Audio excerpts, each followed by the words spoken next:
దేశంలో అన్ని చేంజ్ అయ్యాయి, మీ నగలు కూడా చేంజ్ చేయండి. మీ పాత నగకు గ్రాముకి 150 రూపాయలు ఎక్స్ట్రా పొంది కొత్త నగలు తీసుకోండి.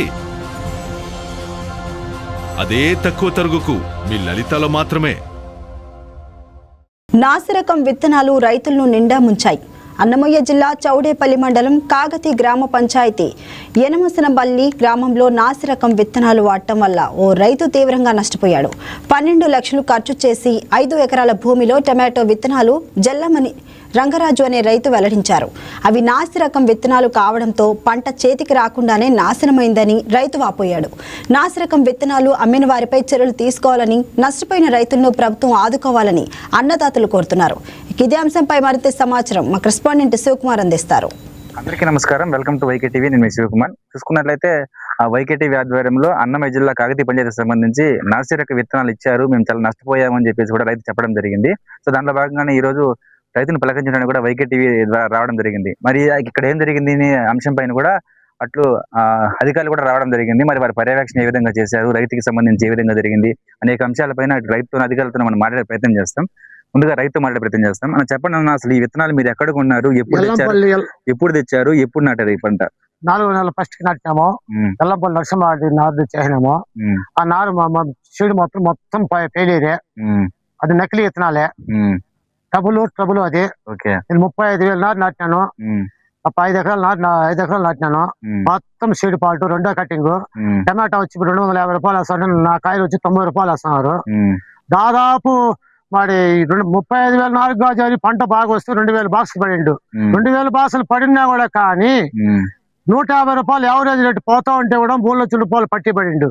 3 లక్షల రూపాయలు పట్టి పడింటే కూడా కూలోళ్ళకి బాడుగులు కమిషన్లు అంతా భాగంగా కూడా 1.5 లక్షలు మిగిలిండు. 1.5 లక్షలు మిగిలింటే ఒక అప్పు కట్టింది. అట్లా 10 కోతలకు అంటే నా పెట్టుబడి వెళ్ళిపో ఖాళీగా చేతన ఇంకా రోజుకి 7,000 8,000 చేతన ఇంకా పడుతూ ఉంది. డైలీ 40 మంది వస్తాను కూలోళ్ళు అందరూ సాలి చేసి కొద్ది 20 మంది పెట్టుకోండా. మొత్తం డూప్లికేట్ నారేవి. అంటే మీరు ఈ టమాటా పంట ఎప్పటి నుంచి చేసేవాళ్ళు? దాదాపు 30 ఏళ్ళు ఇంకా వేస్తాను. ప్రతి ఒక్క ఫీల్డ్ ముందు వచ్చే కంపెనీ వాళ్ళు ఎవరు కానీ నా చెట్లకి అలో చేయరు. నీకన్నా మించిన వాళ్ళు ఎవరు లేరప్ప, అంత సీనియారిటీ అట్లా వాళ్ళు మేము చెప్పగలము, నీ పంటలకు మేము రామప్ప అంటారు. అంటే ఇంతకు ముందు మీరు విత్తనాలు ఎక్కడ కొనేవాళ్ళు, ఇప్పుడు ఎక్కడ కొన్నారు?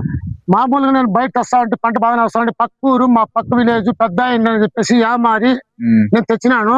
ఆయన నమ్మించి గొంతుకు వచ్చినాడు. టమాటాలో మాత్రం నేను మాత్రం సీనియారిటీ టమాటాలో మాత్రం చూపించే పని లేదు. టమాటాలో మాత్రము యా ఫీల్డ్ మీద వచ్చేవాడు, యా కంపెనీ వాడు కూడా కానీ నా చుట్టూలోకి రాడు, నన్ను అడగడు. అట్లా నా తోట ఏంటి క్లియర్ అవుతుంది. అంటే మీరు విత్తనాలకు సంబంధించి మొత్తం ఎంత డబ్బులు ఖర్చు పెట్టినారు, దానికి సంబంధించి బిల్ ఎంత మీకు ఏదైనా ఇచ్చినారా? బిల్లు మాకు ఇవ్వడం లేదు. ఆఫీసర్లు అయితే కూడా వాళ్ళు తెచ్చి విత్తనాలు తెచ్చిన కూడా వాళ్ళకి ఆఫీసర్లు వాళ్ళు విత్తనాలు తెచ్చిన కూడా వాళ్ళకి బిల్లు ఇచ్చినారంట. నేను ఏమనంటే మన వాళ్ళు మన పక్క విలేజ్ వాళ్ళు మనకు ద్రోహం చేస్తారా?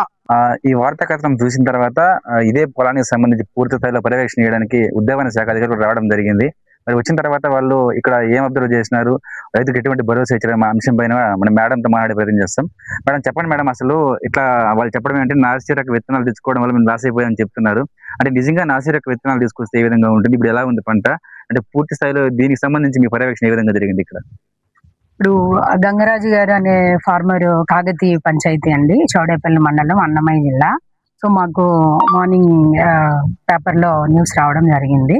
సో వచ్చిన తర్వాత మనం తక్షణమే వచ్చి మొత్తం ఫీల్డ్ అంతా చూడడం జరిగింది.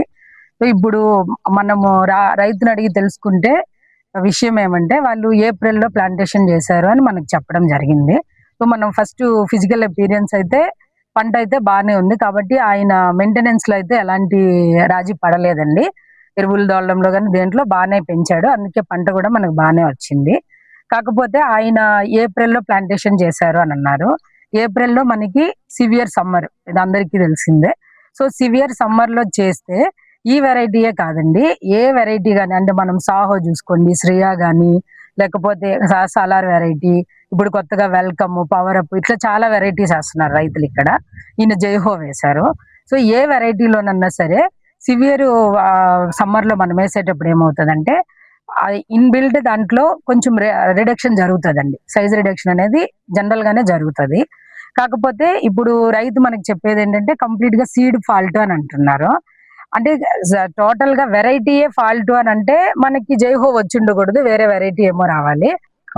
చూసుకున్నట్లయితే అటు రైతు మాటలు కావచ్చు, అధికారుల మాటలు కావచ్చు, పూర్తి స్థాయిలో ఒక నివేదిక తయారు చేసి ఒక నిజంగానే సీడ్ ఫాల్ట్ అయితే దీన్ని ల్యాబ్ పంపించి కూడా చర్యలు తీసుకుని చెప్పి కూడా మేడం చెప్పడం జరిగింది. మరి ఇదే క్రమంలో ప్రభుత్వం నుంచి రైతుకి ఏమేమి సదుపాయాలు కావాలో అన్ని కూడా కల్పిస్తామని చెప్పేసి కూడా అధికారులు చెప్పడం జరిగింది. మరి రైతుకు సంబంధించి పూర్తి స్థాయిలో వ్యవసాయం పైన ఆధారపడి మా కుటుంబం పూర్తిగా రోడ్డు పాలు అయిపోతుంది, మమ్మల్ని ఆదుకోవాలని చెప్పేసి కూడా రైతు వైకేటీవీ ద్వారా ఆవేదన వ్యక్తం చేస్తున్నారు. మరి అధికారుల పర్యవేక్షణ ఇట్లా రైతుకు సంబంధించి పూర్తి స్థాయిలో ఏ విధంగా ముందుకెళ్తారో చూడాలి. కెమెరామెన్ సీనితో శివకుమార్, వైకేటీవీ, చిత్తూరు డిస్ట్రిక్ట్.